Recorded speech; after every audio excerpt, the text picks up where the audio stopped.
Okay, this is Miss Hunt, and this is for our lab that you guys have to do online.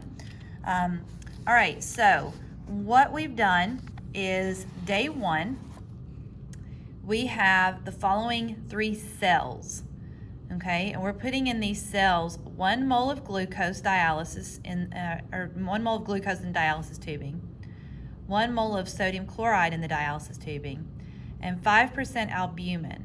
So the glucose is our carbohydrate, our salt is over here, and remember salts have a charge, and then albumin is a protein. All right, so what we did, the dialysis tubing looks like this. I'm gonna show it to you right here, okay? And we took the dialysis tubing and we tied a little knot in it, down here. And then we fill the dialysis tubing. The first one says to fill with 1 mole of glucose. So I've got my 1 mole of glucose here. And we're gonna try to open this up. We're gonna stick the glucose solution in here.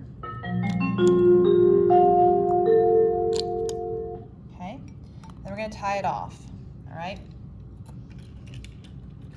So I'm fast forwarding here. All right, so here is our baggie with the 1 mole of glucose, and we're going to put it in the beaker of 1 mole of sodium chloride. So here's our baggie in here, okay?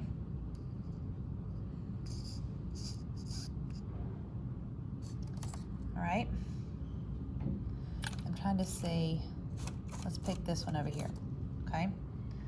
All right, so this is A, and we're gonna go ahead and record 6.5 grams is the initial mass of the dialysis tubing.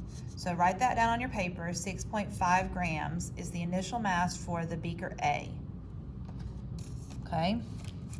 For beaker B had the salt in it, in the dialysis tubing, but we put beaker B in just plain water. And beaker B is the 7.3 grams. And then we're gonna go to beaker C.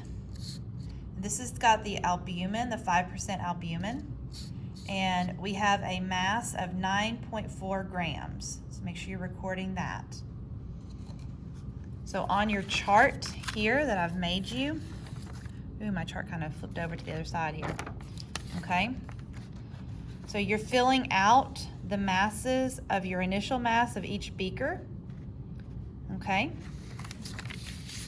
And then it says, record your masses and cover with the solutions. Predict what you're gonna change. So on number 5, predict the mass change. Which of these beakers do you think, which of these baggies do you think will increase in mass? And make a little justification, okay? Remember, we're talking about movement in and out of the plasma membrane. So we're talking about hypotonic solutions, which will cause the baggie to swell, hypertonic, which will cause the baggie to shrink, or an isotonic solution, which will cause no net movement, okay? All right, so we're gonna get to the next part. So we're gonna say this is day 1 and part 1.